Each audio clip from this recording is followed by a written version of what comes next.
Doctor Devendra Singh show.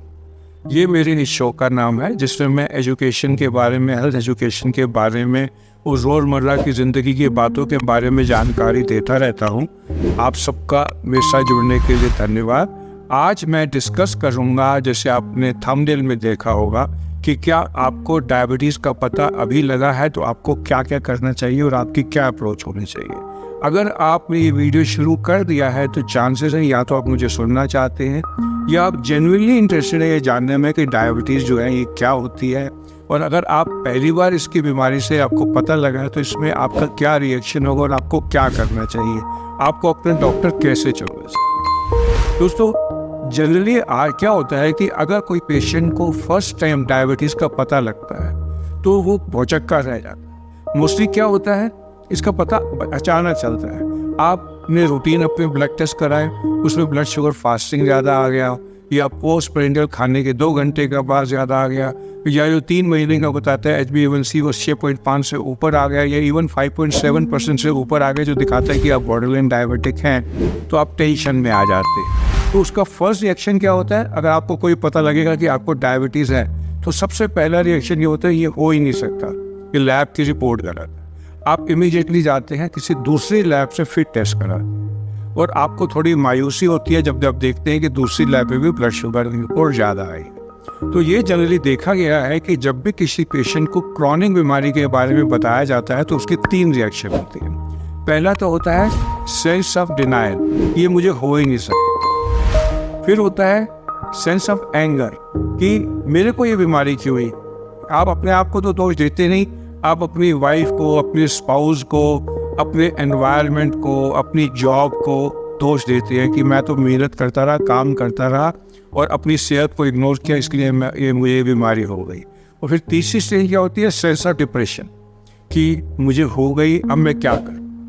इस stage से मेरे ख्याल से जाना ज़रूरी नहीं है, क्योंकि आपको नॉलेज में होना चाहिए कि डायबिटीज़ बहुत तेज़ी से बढ़ी है, और हमारे इंडिया में तो 15% के लोगों को, नॉर्मल लोगों में डायबिटीज़ अगर हम ध्यान से देखें तो होने लगी है। चाहे 1970s में जब मैंने MBBS किया था, उस समय डायबिटीज़ जो थी 1 से 2% ही हुआ करती थी।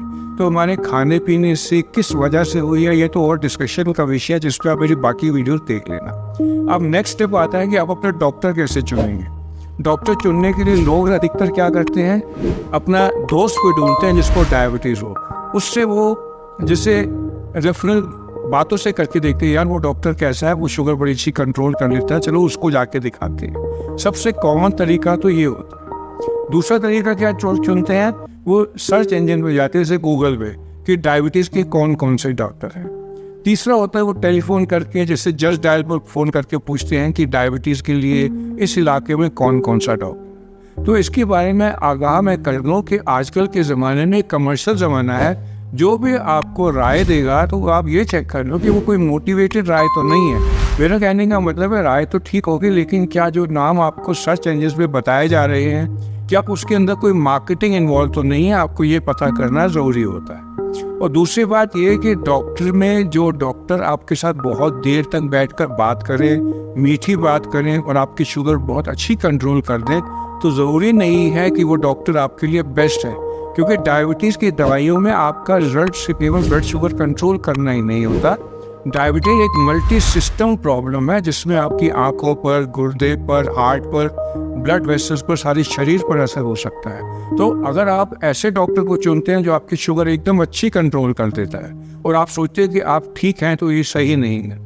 क्योंकि कई डायबिटीज़ की दवाइयाँ हैं जो लगातार अगर आप 10 साल लेंगे तो कुछ रिपोर्ट्स कहती है कि वो ब्लैडर कैंसर कर सकती हैं, सस्ती भी आती हैं। फिर कुछ दवाई ऐसी हैं जो आपकी शुगर बहुत अच्छी कंट्रोल करेंगी, लेकिन आपको इंसुलिन पर जल्दी आना पड़ जाएगा।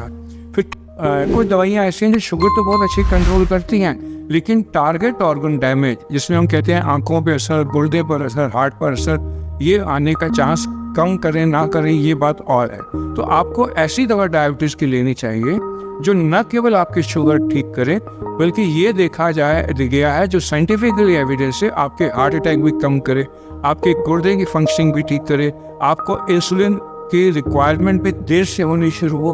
तो अगर आप आप इन सब चीज़ों को सोच कर अपना इलाज लेंगे तो आपको फ़ायदा रहेगा। तो इसके लिए तरीका क्या है? सबसे पहले तो आप डायबिटीज़ में अपनी नॉलेज बढ़ाएं। इस पर आप YouTube पर जाकर सारी वीडियोस देखें वेरियस डॉक्टर्स की जो डायबिटीज़ के ऊपर वीडियो बनाते हैं और अपनी नॉलेज बढ़ाएं। और ज़रूरी नहीं मैं कह रहा हूँ कि मेरी वीडियो देखें, आपको बहुत अच्छे मोटिवेटेड स्पीकर डायबिटीज़ के मिलेंगे जो आपकी नॉलेज बढ़ाएंगे और आप एक और नॉलेज डायबिटीज़ के बारे में ज़रूर ले लें। वो मैं इसलिए कह रहा हूँ कि जिस बीमारी के साथ आपको जीवन भर रहना है उसके बारे में आपको नॉलेज होनी चाहिए। आप इस तरीके से सोच लीजिए कि डायबिटीज़ जैसे आपकी वाइफ की तरह है, उसके अंदर 10 प्रॉब्लम्स हैं, 10 खामियां हैं, लेकिन आपको तो एडजस्ट करके रहना ही है। या अब मैं अपने वन साइडेड में बात करूँ, डायबिटीज़ आपके हस्बैंड की तरह अगर आप लेडी हैं, उनकी खराबियों के साथ आपको एडजस्टमेंट करके रहना ही है। तो उसको समझ कर अगर आप रहेंगे तो आपको फ़ायदा रहेगा। तो डायबिटीज़ के लिए आपको अपना डॉक्टर ऐसा चुनना है, आप 2-3 डॉक्टर लीजिए, दोनों सबके पास जाइए, सबसे बात कीजिए, आप खुद ही अपने 6 से जज कर लेंगे कि डायबिटीज़ के बारे में डॉक्टर कितनी नॉलेज रखता है। फिर आप अपना डॉक्टर चुनिए, क्योंकि डायबिटीज़ के इलाज में 5 होते हैं। मैं कई बार अपने वीडियो में बता चुका हूँ। पहला होता है डायबिटीज़ की नॉलेज। डायबिटीज़ है क्या? मैक्सिमम टाइम डॉक्टर को पेशेंट के साथ इसमें स्पेंड करना चाहिए। दूसरा होता है सैर करना। तीसरा होता है एक्सरसाइज करना, डाइट का देखना, योगा करना। फिर होता है दवाइयाँ और फिर अंत में होता है इंसुलिन। इंसुलिन देने का चाहे कई डॉक्टर्स कई स्टडी कहते हैं बहुत फ़ायदा है, लेकिन एक इंजेक्शन लगाना हर मरीज को एक दिल में एक एज ए लास्ट रिजॉर्ट वो सोचता है और इंसुलिन पर वो सबसे आखिर में आना चाहता है। तो मेरा ये वीडियो बनाने का मकसद ये था कि अगर आपको पहली बार डायबिटीज़ पता लगी है तो आप अपना डॉक्टर कैसे चुने। समराइज करके मैं यही कहना चाहूँगा कि आप 2-3 पहले सबसे पहले तो अपनी नॉलेज बीमारी के बारे में लीजिए। दूसरा, आप 3-4 डॉक्टर्स के पास जाइए, ट्राई कीजिए, उस डॉक्टर को चुनिए जो आपकी बीमारी को समझे, आपके साथ एम्पैथाइज करे, और उसके बाद आप जो दवाई आपको चल रही है उसके बारे में नॉलेज आप रखिए कि वो दवा आपको क्यों चल रही है। और दवाइयों से ज़्यादा ज़रूरी आपको लाइफस्टाइल मॉडिफिकेशन जिसमें सैर और एक्सरसाइज करना है। बस आज के लिए मैं इतना ही बोलना चाहता था। आप सबका मेरे साथ जुड़ने के लिए धन्यवाद।